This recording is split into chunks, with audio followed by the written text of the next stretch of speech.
제10장.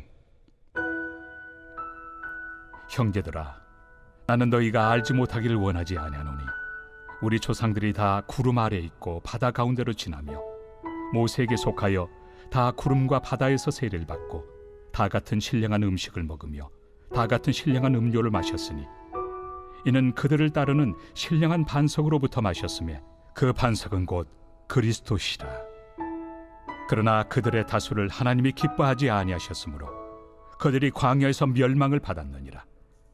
이러한 일은 우리의 본보기가 되어 우리로 하여금 그들이 악을 즐겨한 것 같이 즐겨하는 자가 되지 않게 하려 함이니, 그들 가운데 어떤 사람들과 같이 너희는 우상 숭배하는 자가 되지 말라. 기록된 바 백성이 앉아서 먹고 마시며 일어나서 뛰논다 함과 같으니라. 그들 중에 어떤 사람들이 음행하다가 하루에 23,000명이 죽었나니 우리는 그들과 같이 음행하지 말자. 그들 가운데 어떤 사람들이 주를 시험하다가 뱀에게 멸망하였나니 우리는 그들과 같이 시험하지 말자. 그들 가운데 어떤 사람들이 원망하다가 멸망시키는 자에게 멸망하였나니 너희는 그들과 같이 원망하지 말라. 그들에게 일어난 이런 일은 본보기가 되고 또한 말세를 만난 우리를 깨우치기 위하여 기록되었느니라. 그런즉 선줄로 생각하는 자는 넘어질까 조심하라. 사람이 감당할 시험 밖에는 너희가 당한 것이 없나니 오직 하나님은 미쁘사 너희가 감당하지 못할 시험 당함을 허락하지 아니하시고 시험 당할 즈음에 또한 피할 길을 내사 너희로 능히 감당하게 하시느니라. 그런즉 내 사랑하는 자들아, 우상 숭배하는 일을 피하라. 나는 죄 있는 자들에게 말함과 같이 하노니 너희는 내가 이르는 말을 스스로 판단하라. 우리가 축복하는 바 축복의 자는 그리스도의 피에 참여함이 아니며 우리가 떼는 떡은 그리스도의 몸에 참여함이 아니냐. 떡이 하나요 많은 우리가 한 몸이니 이는 우리가 다 한 떡에 참여함이라. 육신을 따라 난 이스라엘을 보라.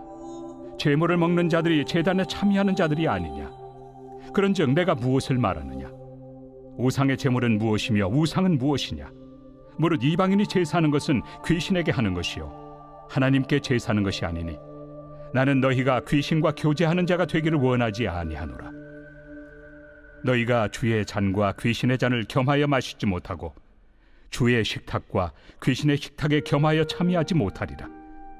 그러면 우리가 주를 노여워하시게 하겠느냐. 우리가 주보다 강한 자냐.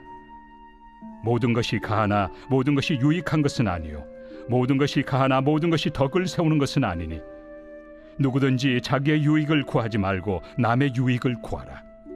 무릇 시장에서 파는 것은 양심을 위하여 묻지 말고 먹으라. 이는 땅과 거기 충만한 것이 주의 것입니다.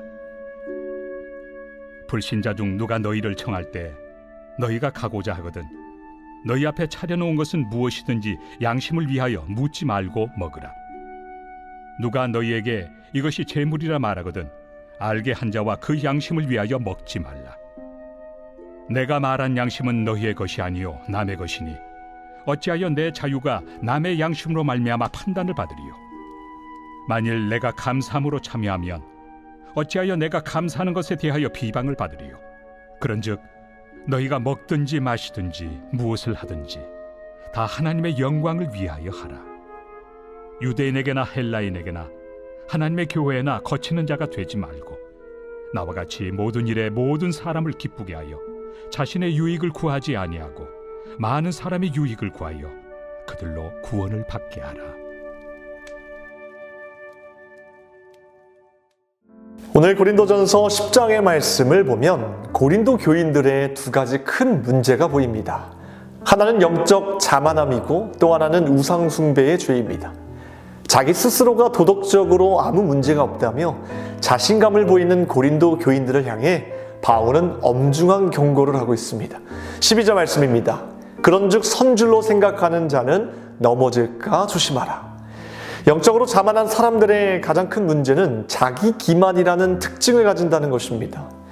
실상은 그렇지 않음에도 자신이 무엇인가를 갖고 있다고 우쭐거리는 것, 즉 스스로를 속이는 자기 기만적 성격이 존재합니다. 남들이 보기에는 전혀 대단한 것이 아닌데 본인은 착각하는 것입니다. 난 너희들과 달라 나에게 뭔가 대단한 게 있어 우쭐거리면서 남도 속이고 본인도 스스로도 속이는 것이 특징일 것입니다. 사도 바울은 고린도 교인들이 파당을 짓고 자기 지도자와 자기 은사를 자랑하며 스스로를 지혜롭다고 생각하는 것을 보고, 그리고 도덕적으로 문제가 없다고 자신하는 그들 안에 있는 자기 기만을 엄중히 질책했던 것입니다. 고린도전서 3장 18절 말씀입니다. 아무도 자신을 속이지 말라. 특별히 우리는 신앙생활을 하면서 더 조심해야 될 것이 있습니다. 그것은 바로 영적 교만입니다. 하나님께서 우리에게 은사를 주신 것, 은혜를 주신 것, 꼭 자기가 잘나서 받은 것처럼 착각하고 우쭐합니다. 우리가 구원받은 것이 자신의 도덕성 때문에, 자신의 공로 때문에 하나님께 인정받고 호의를 받는다고 착각합니다. 하지만 우리는 죽을 죄인입니다. 하나님의 전적인 은혜가 없었다면 모두가 다 죄의 심판을 면치 못할 죄인 중에 계수였습니다. 자격 없는 우리, 도무지 은혜와는 전혀 상관이 없는 우리들이 하나님의 축복으로 구원받은 것이지 결코 내 힘과 능력이 아님을 늘 기억해야 합니다. 우리는 이 영적 교만에 빠지지 않도록 하나님의 은혜에만 집중하는 저와 여러분이 되어야겠습니다. 고린도 교회의 두 번째 문제는 우상 숭배입니다. 우상에게 제사한 고기를 먹는 것은 죄가 없지만 이방 신전에서 우상의 제사의 일환으로 그러한 음식을 먹는 것은 죄이며 이것이 우상 숭배입니다. 바울은 말합니다. 성도들이 주의 만찬에서 그리스도의 피와 몸에 참여하듯이 이방 제사의 일환으로 음식을 나누는 것은 귀신과 교제하는 것이다 라고 강력하게 말하였습니다. 20절 말씀입니다. 무릇 이방인이 제사하는 것은 귀신에게 하는 것이요 하나님께 제사하는 것이 아니니 나는 너희가 귀신과 교제하는 자가 되기를 원하지 아니하노라. 여러분, 우상 숭배는 결국 귀신과 교제하는 것이기 때문에 이것은 곧 하나님께 도전한 것과 같습니다. 이런 분명한 죄가 숨어있기 때문에 하나님 태초부터 지금까지 우상 숭배의 죄를 가장 가증히 여기시는 것입니다. 바울은 이런 여러 가지 문제로 교회와 성도가 자꾸 곁길로 가고 있는 것을 바로잡기 위해 오늘의 말씀의 결론이라 할 수 있는 한 말씀을 우리에게 던지고 있습니다. 31절 말씀입니다. 그런즉 너희가 먹든지 마시든지 무엇을 하든지 다 하나님의 영광을 위하여 하라. 이 말씀이 신앙의 중심을 다시 잡게 하는 말씀입니다. 무엇을 하든지 다 하나님의 영광을 위하여 하라. 여러분 생각해 보십시오. 이 말씀이 있으면 성도는 교만할 수 없습니다. 이 말씀이 있으면 성도는 우상 숭배의 죄를 지을 수 없습니다. 이 말씀만 있으면 성도는 무엇을 하든 기쁨으로 감당할 수 있게 될 것입니다. 하지만 이 말씀이 없으면 우리가 하는 모든 것들은 무의미해질 것입니다. 왜냐하면 예수님은 우리가 존재하는, 사람이 존재하는 이유에 대해 이렇게 말씀하셨기 때문입니다. 마태복음 5장 16절 말씀, 이같이 너희 빛이 사람 앞에 비치게 하여 그들로 너희 착한 행실을 보고 하늘에 계신 너희 아버지께 영광을 돌리게 하라. 이 한 절이 인간의 존재 이유를 압축합니다. 인간은 선한 빛을 비추고 행하며 하나님을 영화롭게 하기 위해 존재한다는 것입니다.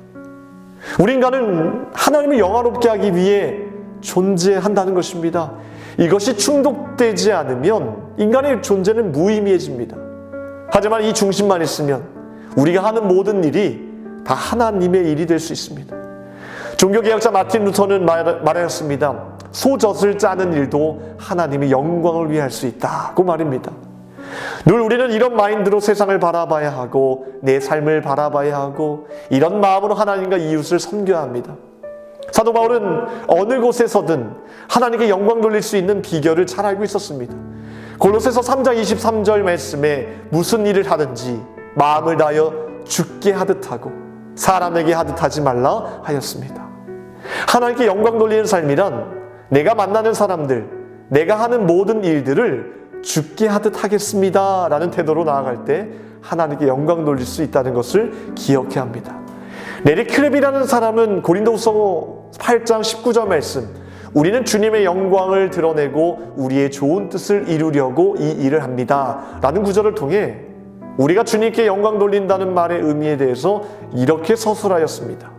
다른 사람들과 관계를 맺고 그들에게 용기를 북돋고 싶은 간절한 소망을 품고 그들과 함께하며 사랑함으로써 우리 안에 아직 타락하지 않는 하나님의 성품을 드러낸다. 이것이 주님께 영광 돌리는 삶이라고 말하고 있습니다. 기도하겠습니다. 월요일 우리 나라와 민족을 위해서 함께 기도하겠습니다. 이 땅의 영적인 회복과 자유, 민주주의를 위해서 기도하시고요.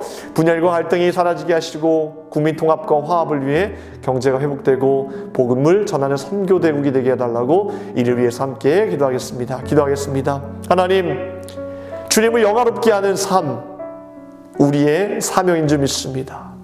주님의 영광을 위해 우리가 오늘도 살아가기를 원합니다.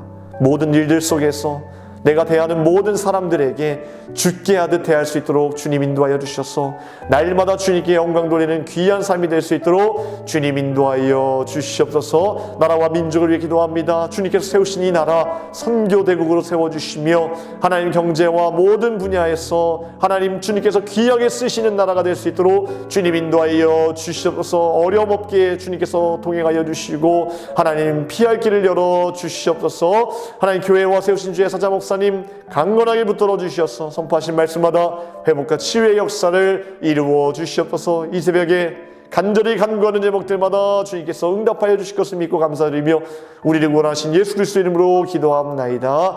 아멘.